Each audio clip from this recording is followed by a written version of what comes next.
Very good afternoon from Delhi to Dhaka and Dubai to New York. It's a packed Monday here at India Global Viewers. I am Arjun Samar Mahendran and here are the headlines. Indian Army initiates rupees 30,000 crore indigenous Anant Shastra surface-to-air missile weapon system aiming to sharpen air defense capabilities across Pakistan and China frontiers.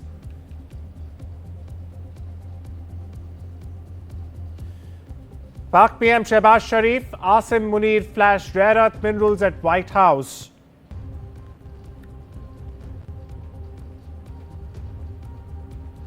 Bangladesh Jamaat leader threatens Ghazwa-e-Hind in Trump's New York.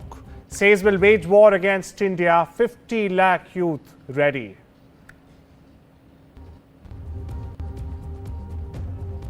All on board for something special, says Trump ahead of meeting with Netanyahu.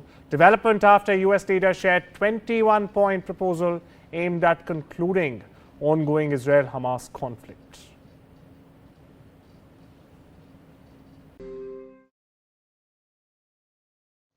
Viewers, India is powering its Sky Shield and it's 100% made in India or Atma Bharat. The Indian Army is moving fast to acquire the Anant Shastra missile system in a 30,000 crore rupee push, and it's boosting stocks and national security alike. Let's break it down for you. For starters, the Indian Army has issued a massive 30,000 rupee crore tender for the Anant Shastra. It's a next-gen defense missile system. It's one of the largest defense projects in recent years, to put things in perspective, and a big leap for the Indian firepower. Now, as soon as the tender went public, shares of Bharat Electronics Limited and BDL surged up as much as 2%, signaling strong investor confidence in India's defense manufacturing sector. Developed by the DRDO, the Defense Research Development Organization, the Anant Shastra is built for speed and agility. It's a mobile system that can in fact launch while on the move, making it perfect for fast-changing demand of modern combat.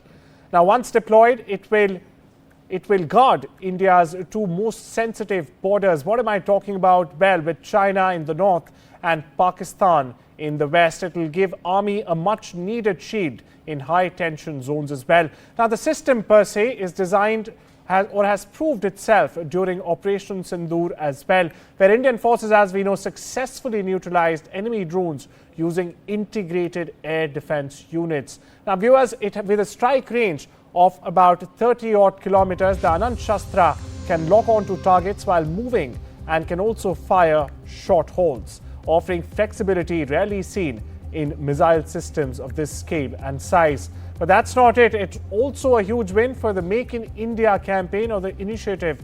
The system is entirely indigenous from scratch to end, reducing reliance on foreign suppliers and building homegrown capabilities. It will join a powerful defense lineup working in sync with its existing systems like the Akash, the MR-SAM, and of course, the much-touted S-400, creating a multi-layered air defense shield, as we've seen in Western countries, much more developed countries like Israel and the US, for matter of fact. But it beat enemy drones or even fighter jets. The system is designed to neutralize all aerial threats before they can reach our soil. And of course, Army Chief General Upendra Dwivedi has been vocal about increasing indigenization in every arm of the forces. And Anant Shastra is a major step forward in that mission as well. Enter Anant Shastra, made at home, tested in India and built for the future.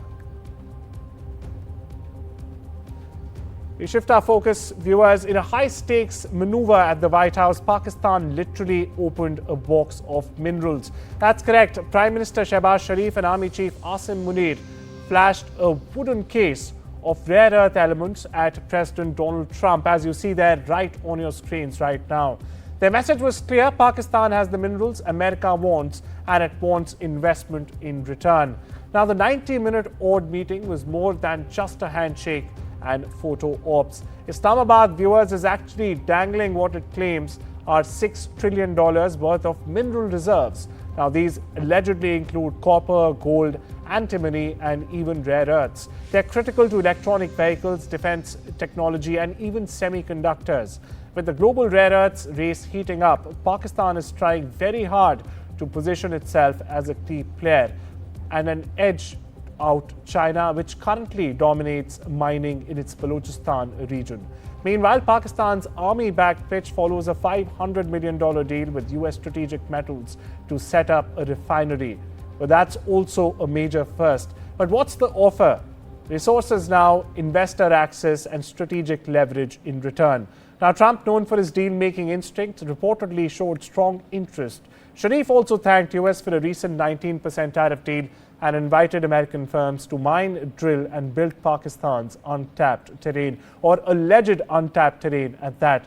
But let's not ignore the risk. Most reserves viewers in Pakistan are in Balochistan, a region marked by separatist violence, and just last month itself, the US branded the Balochistan National Army as a foreign terror group.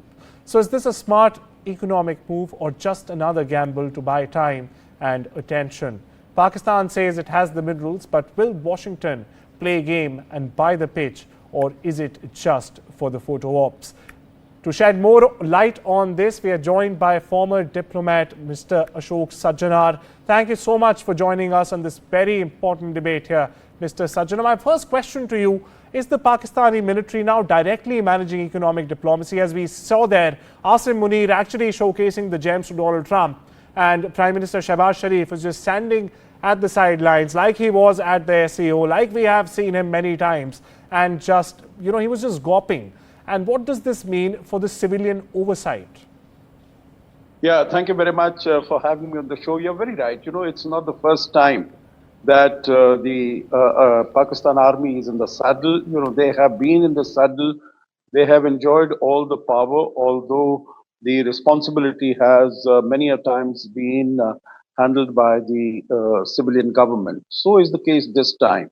And of course, it is in the context of the counterterrorism operations, which you would recall, your viewers and listeners would recall some months ago, the then General of the Central Command, head of the Central Command, General Kurela, had called Pakistan a phenomenal partner as far as counterterrorism is concerned. So I think that is what has made Asim Munir the darling of the American dispensation. You would remember that he was received by Donald Trump. Even at that time, there was the Pakistan information minister. He was not allowed to come into the room. So and this time also, there has been no press engagement as such, but basically to provide a little bit of legitimacy to the civilian administration, to the civilian government. That is, Shehbaz Sharif has also accompanied, so to say, I could put it, he's accompanied Asim Munir. But I think raised a very, very important point there, sir. I'd like to,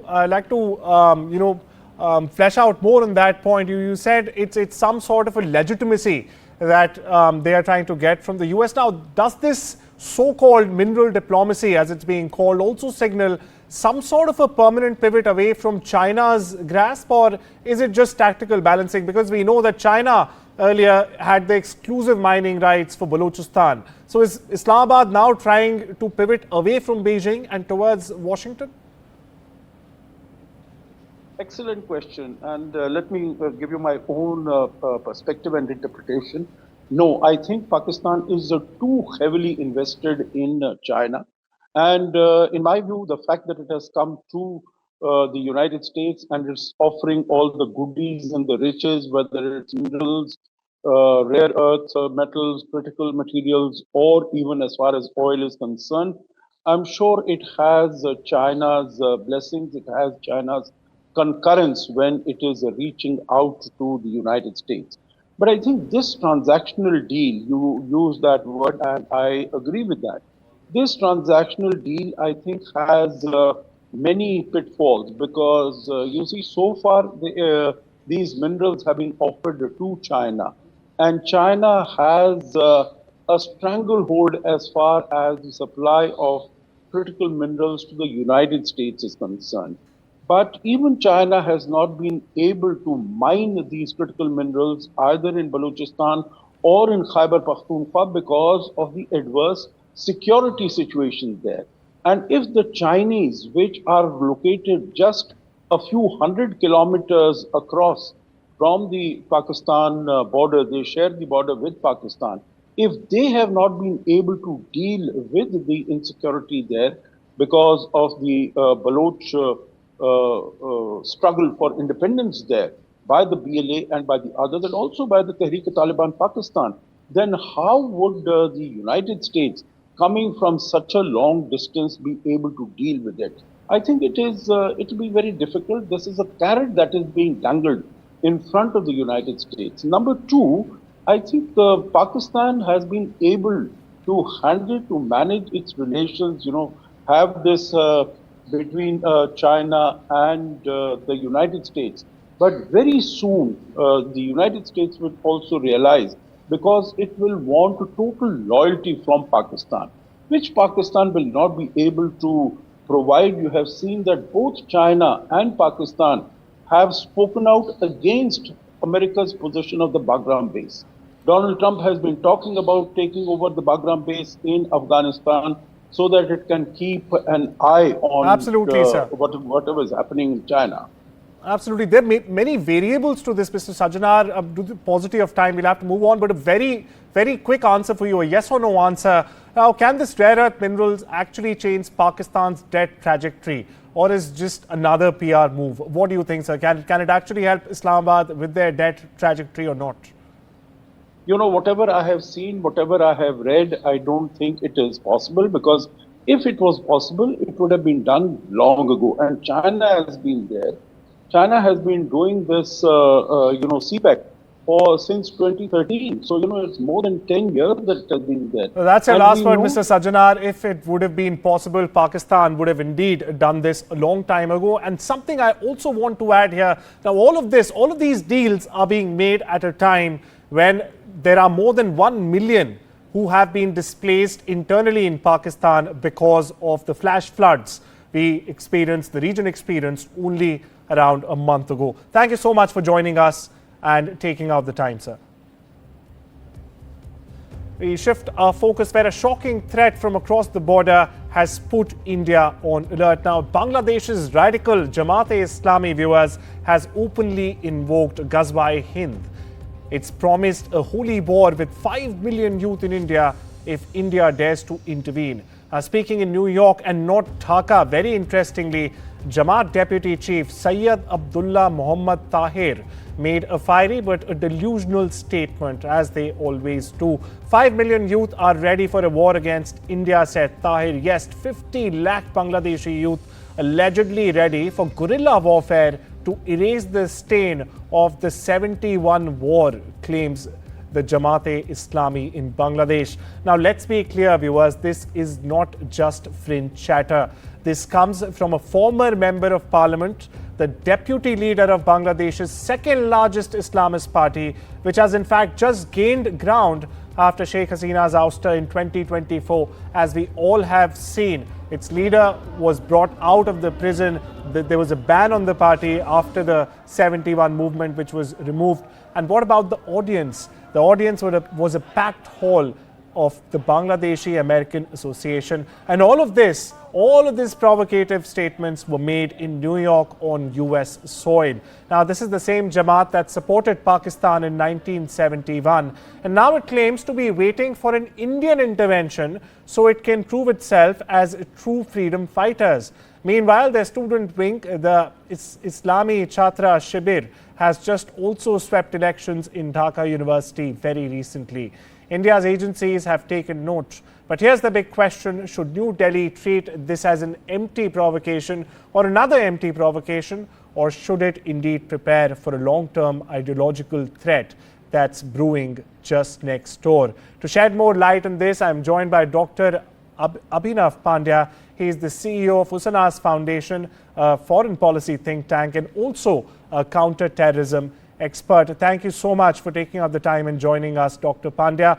First question to you, sir. Now, with radical groups gaining in universities, as we just mentioned, is Bangladesh witnessing a Taliban-style grassroots capture, so to say? Yes, of course. I'm not at all surprised, with what's happening in Bangladesh. See, this was bound to happen. Let me put it at the outset even the so-called Awami League founders, like Sheikh Mujibur Rahman and all those people during the times of the partition, they were very staunchly against India, and they were staunchly in the support of the Pakistan movement. They supported the Muslim League. Some of the members took active participation in the Direct Action Day. And after the 1971 war, Bangladesh has very rapidly gone into the folds of radicalization in Islamism.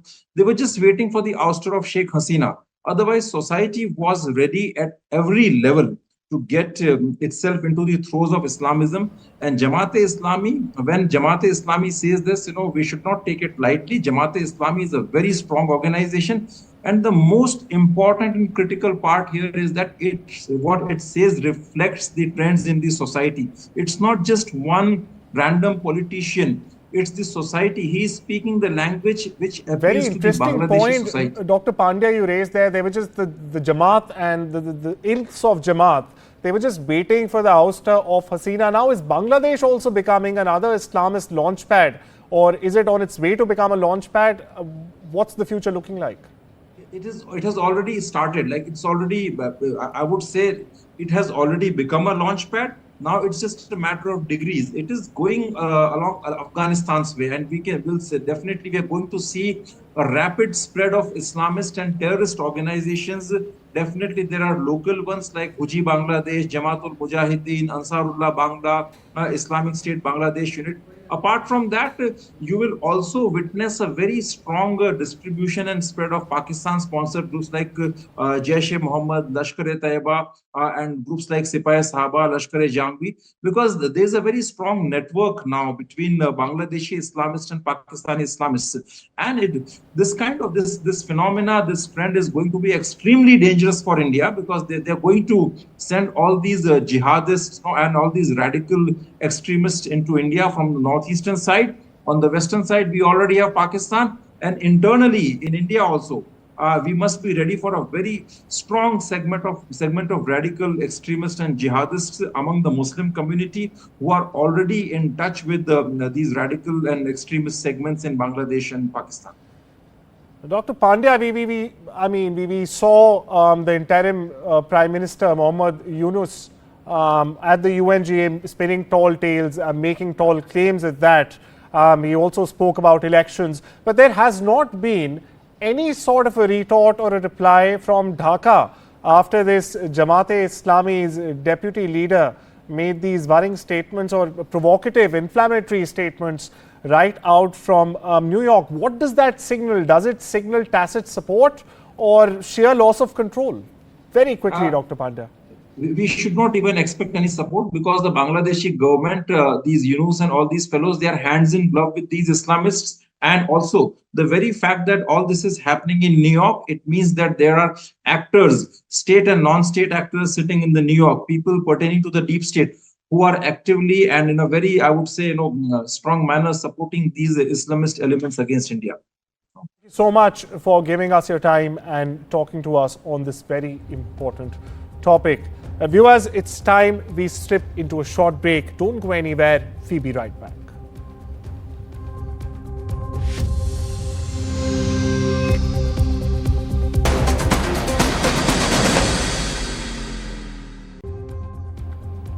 Welcome back, viewers, and it could be very well the most ambitious peace push in years together, or just another diplomatic illusion as we've been seeing. US President Donald Trump is meeting Israeli Prime Minister Netanyahu at the White House tonight, only hours from now, and on the table is a bold 21-point Gaza peace proposal. But will Hamas or even Netanyahu's own coalition play along? All on board for something special. Now, that's what President Donald Trump posted just ahead of today's high-stakes meeting with Netanyahu.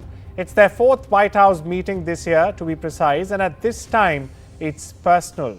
Trump is pushing a 21-point Gaza peace plan that aims to release all 48 hostages, disarm Hamas, demilitarize Gaza, bring in new transitional government, and also allow massive humanitarian aid. Now, reports suggest even without Hamas agreeing, Washington wants to move ahead with or without consent. But Netanyahu's far-right allies want zero Palestinian Authority and total Israeli control. That's a direct clash with the Arab world and even some of Trump's advisors. And in a powerful show of unity and pride, Indians across 100 countries laced up for the first ever global Viksit Bharat Run 2025. Viewers from Sydney to Seoul and Nairobi to New York, the diaspora ran under the banner Run to Serve the Nation, pledging support for a Viksit Bharat by 2047. We leave you with these visuals. Jai Hind.